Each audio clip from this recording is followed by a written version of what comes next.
देखिए कक्षा 10वीं की 5 फरवरी से एमपी बोर्ड की परीक्षा जो है शुरू हुई है ना। 2024 में आपका 5 फरवरी के दिन यहाँ पे हिंदी का पेपर सबसे पहले लिया जाना है, उसके बाद आपका संस्कृत का और अन्य सारे आपके पेपर हैं। देखिए इस वीडियो में हम क्या करेंगे, आपके 2-2 नंबर के जितने भी प्रश्न बन रहे हैं, है ना, तो 2-2 नंबर के सभी प्रश्न मैं इस वीडियो में कवर करने का प्रयास करूंगा। कुल 20 प्रश्न लाया हूँ टॉप, है ना। इसके बाद और भी सारे क्वेश्चन कंप्लीट करवा दूंगा और साथ ही हमने आपको एमसीक्यूज कंप्लीट करवाए, यानी कि वस्तुनिष्ठ प्रकार के प्रश्न आपके आते हैं। 30 वस्तुनिष्ठ आने हैं, तो हमने वो सारे कंप्लीट करवा दिए हैं।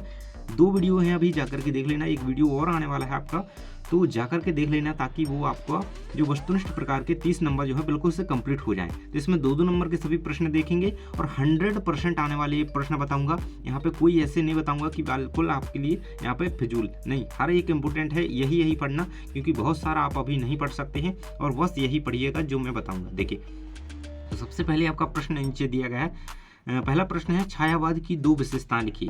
देखिए तो हर विशेषताएं, पहला प्रश्न तो आना ही है, 6 नंबर का जो प्रश्न आता है तो इसी प्रकार से आता है। छायावाद, प्रगतिवाद, इसकी विशेषताएं, है ना। तो छायावाद की आपको विशेषताएं याद कर लेनी है। तो आत्माभिव्यक्ति, नारी सौंदर्य और प्रेम चित्रण का जो है इसमें वर्णन किया गया है छायावाद की जो है रचनाओं में। और इसके प्रमुख छायावादी जो कवि हैं उनका नाम याद रखेंगे, क्योंकि अगर आ गया क्वेश्चन कि प्रमुख छायावादी कवियों के नाम लिखिए उनकी रचनाओं के साथ, है ना, तो रचना याद कर लीजिएगा। वैसे इनकी लहर हो जाएगी, एक झरना हो जाएगी जयशंकर जी की, और इनकी आप याद कर लीजिएगा। और महादेवी वर्मा, सूर्यकांत त्रिपाठी निराला, सुमित्रानंदन पंत, जयशंकर प्रसाद, तो ये सारी जो है कवि हो जाएंगे, प्रमुख छायावादी कवि, इन्हें आप याद रख लेंगे। इसके बाद सेकंड क्वेश्चन दिया गया है आपका, चरण सरोज पखारन लाका उक्ति में कौन सा अलंकार है। तो इसमें रूपक जो है अलंकार होता है, आंसर याद रखेंगे रूपक अलंकार। इसके बाद नीचे प्रश्न दिया गया है। देखिए इसी प्रकार से हम आपके साइंस के इंपोर्टेंट क्वेश्चन प्रोवाइड कराने वाले हैं, तो आपको चैनल को सब्सक्राइब कर लेना। हर एक क्वेश्चन, हर एक सब्जेक्ट के इंपोर्टेंट क्वेश्चन यहाँ पे बताए जाएंगे, है ना। इसके बाद देख सकते हैं प्रमुख प्रगतिवादी कवियों के नाम रचना सहित लिखिए। प्रगतिवादी कवियों के नाम क्या करना है, उनकी रचना के साथ लिखना है। तो प्रमुख 2 कवियों के नाम यहाँ पे, प्रगतिवादी कवियों के नाम बताए गए हैं, सुमित्रानंदन पंत और सूर्यकांत त्रिपाठी निराला। तो देख सकते हैं सुमित्रानंदन पंत की रचनाएं जो है सामने दी गई हैं, और यहाँ पे जो है सूर्यकांत त्रिपाठी निराला जी की रचनाएं दी गई हैं। देखिए इनकी रचनाएं याद रखेंगे, प्रगतिवादी रचनाएं हैं इनकी, यानी कि प्रगतिवादी युग में इन्होंने ये रचनाएं लिखी हैं। योगांत, योगवाणी, ग्राम्य और कुकुरमुत्ता, अणिमा, नए पत्ते, बेला, अर्चना, तो ये सूर्यकांत त्रिपाठी निराला की रचनाएं हो जाती हैं। ये आपका 2 नंबर का प्रश्न है, यहाँ पे कंप्लीट होता है ना। इसके बाद देख सकते हैं सबसे इंपॉर्टेंट क्वेश्चन है, हर बार ही आता है लगभग, है ना।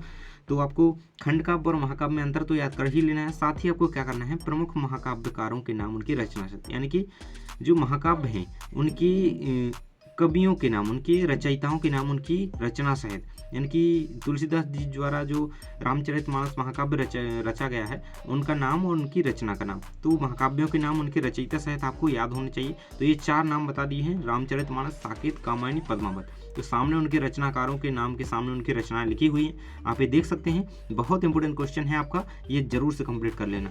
इसके बाद है आपका जसोदा हरि पालने झुलावे पंक्ति में कौन सा रस है। तो इसमें कौन सा रस है, वात्सल्य रस, है ना। बच्चे की किसी भी क्रीड़ाओं का जो वर्णन किया जाता है वात्सल्य रस के अकॉर्डिंग से आता है, तो ये जसोदा हरि पालने झुलावे वात्सल्य रस में हो जाएगा। इसके बाद बढ़ते हैं अगले क्वेश्चन की ओर। यहाँ पे देख सकते हैं आपका जो क्वेश्चन दिया गया है अगला, यहाँ पे नाटक और एकांकी में कोई 2 अंतर लिखिए। देखिए एक ना एक आपका अंतर जो है जरूर से पूछा जाना है। देखिए एक अंतर आपका जरूर से पूछा जाएगा, इसलिए आपको यहाँ पे नाटक और एकांकी में ये अंतर तो कर ही लेना है, और साथ ही अन्य अंतर जैसे कि महाकाव्य और खंडकाव्य में होगा, आत्मकथा और जीवनी में अंतर हो गया, तो ये जरूर से कर लीजिएगा, है ना। इसके बाद आपको ये कर लेना है, 2 अंतर यहाँ पे बताए गए हैं। नाटक में अनेक अंक होते हैं, एकांकी में 1 अंक होता है। इसको ऐसे याद रखिए, एकांकी का आप यदि संधि विच्छेद करेंगे तो 1 प्लस अंकी, है ना, 1 प्लस अंकी, इस प्रकार से, है ना। तो ये आपका क्या, 1 अंक, तो इसमें क्या होता है, 1 अंक होता है। तो इस प्रकार से इसको याद रखिए, है ना, और यही इसका याद रखेंगे। इसमें अनेक अंक होते हैं, इसमें केवल 1 अंक पाया जाता है, उसका नाम है एक अंकी, एकांकी, है ना। तो ये याद रखिएगा। इसके बाद है आपका अगला, नाटक में किसी भी पात्र या चरित्र का क्रमशः विकास दिखाया जाता है, एकांकी में चरित्र पूर्णतः विकसित रूप से दिखाया जाता है। इस प्रकार से इसे दोनों कंप्लीट कर लेंगे। इसके बाद है आपका चौपाई छंद की परिभाषा, उदाहरण लिखिए। देखिए चौपाई छंद आपको परिभाषा होनी चाहिए याद, उसकी जो है उदाहरण याद होना चाहिए। तो रामायण की, हनुमान चालीसा जी की कोई भी एक चौपाई आप ले सकते हैं यहाँ पे, है ना। तो कोई भी एक चौपाई आप रामायण की यहाँ पे लिख सकते हैं, जैसे रघुकुल रीति सदा चली आई, प्राण जाई पर वचन न जाई, ये चौपाई लिख सकते हैं। कोई भी चौपाई रामायण की यहाँ पे चल जाएगी चौपाई छंद। इसमें क्या 16 मात्राएं होती हैं और इस प्रकार से इसकी पूरी परिभाषा दी गई है, तो इसे आप जरूर से याद रख लीजिएगा। इसका उदाहरण कर लेना है ना। वैसे यहाँ पर नहीं लिखा हुआ है, लेकिन आपको जरूर से याद कर लेना है चौपाई छंद का उदाहरण, और दोहा छंद भी आप याद कर लेंगे, है ना। और देखिए आगे बढ़ते हैं, और आपका अगला प्रश्न इसमें दिया गया है गोपियों के अनुसार, है ना। गोपियों के अनुसार राजा का धर्म क्या होना चाहिए, आपका पाठगत प्रश्न उत्तर है।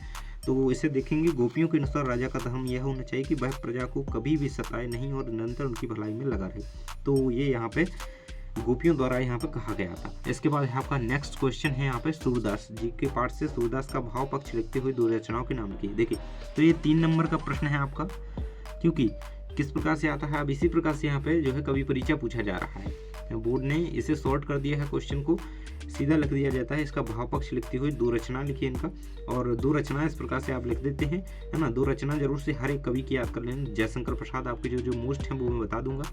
सूरदास की सूरसागर और सूरसारावली हो जाएगी, और सूरदास की भक्ति साख्य भाव की है ना। इस प्रकार से इनकी भाव पक्ष लिख सकते हैं, ये पूरा कंप्लीट रहेगा। इसके बाद जयशंकर प्रसाद की काव्यगत रचनाएं लिखिए। देखिए तो ये उनका वही पूछा गया है, एक प्रकार से कवि परिचय ही है, ये जीवन परिचय ही है, एक प्रकार से इनका ये काव्यगत परिचय ही है ना। तो छायावादी काव्यधारा के प्रमुख कवि हैं जयशंकर प्रसाद जी, सुमित्रानंदन, जैसे कि मैंने आपको कवियों के नाम बताए पीछे। तो इस प्रकार से आप देख सकते हैं इसका पूरा वर्णन इस क्वेश्चन के आंसर का साथ के दिया गया है। इसके बाद देख सकते हैं अगला क्वेश्चन है आपका अलंकार। तो हर देखिए एक न एक अलंकार की परिभाषा आपकी आनी ही उदाहरण से। देखिए एक न एक रस की परिभाषा आएगी, तो हर रस की परिभाषा कैसे याद करनी है, चैनल पर वीडियो अपलोड है रस की परिभाषा, मैंने वीडियो डाली है एक, आपको वीडियो मिल जाएगी, या फिर आप यूट्यूब पर सीधे सर्च कीजिएगा, है ना, रस की परिभाषा जानकारी टीच, तो आपको वीडियो मिल जाएगी। उसमें आपको मैं ये एक रस की परिभाषा जैसी बताई है, आपको सभी रसों की परिभाषा आसानी से हो जाएगी, और कोई भी परिभाषा आ गई तो आपके 2 नंबर ये बोर्ड में कंप्लीट रहेंगे। तो वो वीडियो जा करके देख लेना, ताकि आपकी रस की परिभाषा जो है कंप्लीट हो जाए। सभी रसों की परिभाषा बहुत ही सरल भाषा में उसमें होती है। देखिए मानवीकरण अलंकार की परिभाषा उदाहरण से लिखिए। तो परिभाषा क्या रहेगी, जब प्राकृतिक वस्तुओं जैसे पेड़ पौधे बादल आदि का मानवीय भावनाओं, है ना, ये प्रकृति की जो वस्तुएं होती हैं मानव की भावनाओं के द्वारा उनका जो है वर्णन किया जाता है, तो वहाँ पर मानवीकरण अलंकार जो है होता है। तो इस प्रकार से आप इसे याद रख सकते हैं, और ये इसका कम्प्लीटली यहाँ पर सॉल्यूशन दिया गया है। फूल हंसे कलियां मुस्काई, यहाँ पे हो जाएगा उदाहरण मानवीकरण का, है ना। इस प्रकार से आ गया कि फूल हंसे कलियां मुस्काई में खालिस्तान अलंकार है, तो आप क्या लिखेंगे, मानवीकरण, है ना। हर प्रकार से क्वेश्चन यहाँ पे आ सकता है। इसके बाद है कैप्टन बार बार मूर्ति पर चश्मा, नेताजी का चश्मा वाले पार्ट से एक क्वेश्चन है, तो ये देख सकते हैं इसका पूरा आंसर दिया गया है। कैप्टन चश्मे वाले नेताजी की मूर्ति की आंखों पर चश्मे का फ्रेम लगा देते थे, परंतु जब किसी ग्राहक को मूर्ति पर लगे हुए फ्रेम की आवश्यकता होती थी तो कैप्टन मूर्ति पर लगे फ्रेम को नेताजी से क्षमा मांगते हुए उतारकर ग्राहक को दे देता, और बाद में नेताजी की मूर्ति की आंखों पर नया फ्रेम लगा देते थे, है ना। तो अगर किसी को आवश्यकता होती थी तो वो नेताजी के चश्मे का लेंस जो है निकाल करके किसी को दे देते, और फिर नेताजी की मूर्ति पर एक नया लेंस जो है लगा देते थे, है ना, फ्रेम पर, चश्मे पर। इस प्रकार से आप लिख सकते हैं। इसके बाद है आपका अगला क्वेश्चन, देख सकते हैं नीचे भोलानाथ वाले चैप्टर से एक क्वेश्चन है भोलानाथ का, जिसमें जिक्र है भोलानाथ अपने साथियों को देखकर ससकना क्यों भूल जाता है।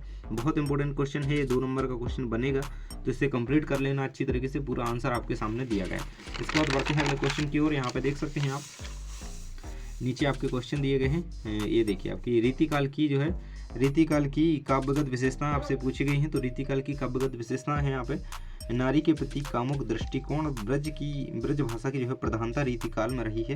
तो इस प्रकार से आप इसका जो है वर्णन लिख सकते हैं। 3 रचनाएं कर लेंगे, यहाँ पे 2 दी गई हैं, दोनों को ही आपको याद कर लेना है, ताकि यहाँ पे 2 नंबर आपके कंप्लीट हो जाएं, क्योंकि ये क्वेश्चन आना ही है कि विशेषताएं लिखी, यानी कि छायावाद की आ जाएंगी, या फिर रीतिकाल की, या फिर प्रगतिवाद की, इन 3 में से क्वेश्चन जरूर आएगा, तो आपको ये कंप्लीट कर लेना है। इसके बाद देख सकते हैं कवि की आंख फागुन की सुंदरता से क्यों नहीं हट रही है। तो इसका क्वेश्चन दिया गया है, फागुन की हवा का स्पर्श पाते ही धरती का कोना कोना जो है उल्लास से भर उठा, फागुन की सुंदरता सर्वव्यापक हो गई है। इस प्रकार से इसका आंसर जो है लिख देंगे। इसके बाद नीचे देख सकते हैं आपको निम्नलिखित मुहावरों के अर्थ सहित वाक्य बनाकर लिखिए, 1 और 1 11, है ना। तो हर देखिए एक न एक मुहावरा ऐसे आना ही है आपका कि इनका अर्थ जो है अर्थ सहित इनका वाक्य बनाकर वाक्य में प्रयोग कीजिए। तो आपको कई सारे मुहावरे देख लेने हैं। वैसे मैं यहाँ पे कुछ उदाहरण के तौर पे मुहावरे लाया हूँ, तो देख सकते हैं यहाँ पे दिए गए हैं। तूती बोलना, गागर में सागर भरना, बहुत ही इंपॉर्टेंट है ये। अगर खालिस्तान में भी आ गया कि गागर में सागर भरना मुहावरे का अर्थ क्या है, तो यहाँ पे थोड़े में बहुत कुछ कह देना है ना। और ऐसे आ गया वो क्या कहलाता है एक वाक्य में कि गागर में सागर भरना मुहावरे का अर्थ क्या होता है ना। तो का अर्थ लिखिए, है ना। तो आपको ये लिखना होगा, थोड़े में बहुत कुछ कह जाना, है ना। तो इस प्रकार से आप लिख सकते हैं। तूती बोलना, ये होता है पर्याप्त प्रभाव होना। इसका वाक्य क्या रहेगा प्रयोग, आजकल संसार में भारत की तूती बोल रही है। इतिश्री होना, समाप्त होना, महात्मा गांधी की मृत्यु के साथ ही एक दुर्ग की युग की जो है तीसरी हो गई थी। इस प्रकार से आप इसका जो है पूरा दे सकते हैं आंसर। ये जरूर से कर लीजिएगा, 2-4 और आप देख लेंगे अपने अकॉर्डिंग जो भी आपको इंपोर्टेंट लगे। और एक वीडियो मैंने डाला था जिसमें मैंने आपको इंपोर्टेंट जो है पद्यांश गद्यांश बताए हैं, उनकी व्याख्या बताई है, तो वो जाकर के देख लीजिएगा। पिछला वीडियो है शायद, है ना। जो भी इसके पिछले वीडियोस डाले हैं 10th के ही डाल रहे हैं हम आपके लिए इंपोर्टेंट, आपका पूरा कंप्लीट करवाएंगे। तो आप जाकर के देख लीजिए, सभी वीडियोस आपके लिए ही है ना। इसके बाद देख सकते हैं भक्ति काल के 2 कवियों के नाम एवं प्रत्येक की एक रचना का नाम लिखिए। तो कबीर की रचना क्या है, पद, और तुलसीदास की रामचरितमानस, है ना। तो भक्ति काल के 2 प्रमुख ये कवि हो गए, है ना। मीराबाई को भी ले सकते हैं, उनकी रचना लिख देंगे, है ना। नरसिंह जी का मायरा। इस प्रकार से आप इनकी रचनाएं और भी कवियों के नाम ले सकते हैं जो भी आपको आसानी से याद रहे। सूरदास जी को ले सकते हैं ना। तो भक्ति काल के कवियों को ले सकते हैं, उनकी रचनाएं, है ना। जरूर से याद कर लेना, ये 2 नंबर का क्वेश्चन बनेगा। इसके बाद है माता का आंचल शीर्षक की जो है उपयुक्तता बताइए। तो इसका आंसर आप देख सकते हैं स्क्रीन पर। यहाँ पे माता का आंचल शीर्षक भी उपन्यास की घटना पर आधारित है ना। तो ये दोनों यहाँ पे इसके पॉइंट दिए गए हैं, इन्हें आप याद कर लेंगे। इसके बाद रिपोर्टाज किसे कहते हैं, तो देखिए निबंध की परिभाषा भी याद कर लेना। रिपोर्टाज की तो मैं बता ही रहा हूँ यहाँ पे। निबंध की परिभाषा पिछले वीडियो में डिस्कस करा चुके थे, वो कर लेंगे। और ये भी कर लेना है रिपोर्टाज की परिभाषा। रिपोर्टाज क्या है, एक फ्रांसीसी भाषा का शब्द है रिपोर्टाज, और इसकी परिभाषा यहाँ पे दी गई है। भाषा का शब्द है जिसका अर्थ है सरस एवं भावात्मक अंकन, है ना। तो इस प्रकार से इसे कर सकते हैं इसमें। इसके बाद है हिंदी में उपन्यास सम्राट किसे कहा जाता है। देखिए अगर खालिस्तान में आ गया कि उपन्यास सम्राट खालिस्तान को कहा जाता है ना, या प्रेमचंद को खालिस्तान कहा जाता है, तो क्या कहा जाता है, उपन्यास सम्राट कहा जाता है। और इनकी 2 प्रमुख उपन्यास कौन कौन से हैं, कर्मभूमि और गोदान, इनके 2 उपन्यास हैं। और इनकी कई रचनाएं हैं, कहानियों में भी इन्होंने बहुत ही अच्छी रचना लिखी हैं। और इनकी रचनाएं आप याद कर लीजिएगा, क्योंकि और प्रेमचंद का इस प्रकार से आप यहाँ पे देख सकते हैं इनकी ये रचना है। और उपन्यास सम्राट इन्हें कहा जाता है। इनकी कर्मभूमि गोदान प्रमुख रचनाएं हैं जो कि उपन्यास हैं। तो इस प्रकार से हम टॉप यहाँ पे कुल 20 क्वेश्चन कर चुके हैं। यहाँ पे 15 हैं, 5 हम पहले वो क्वेश्चन किए थे जो कि रेड कलर से यहाँ पे क्वेश्चन लिखे हुए थे, है ना। तो इस प्रकार से आप देख सकते हैं। और आप पिछला वीडियो देख लीजिएगा जो कि आपका संस्कृत का भी वीडियो डाल चुके हैं, इंग्लिश का भी डाल चुके हैं।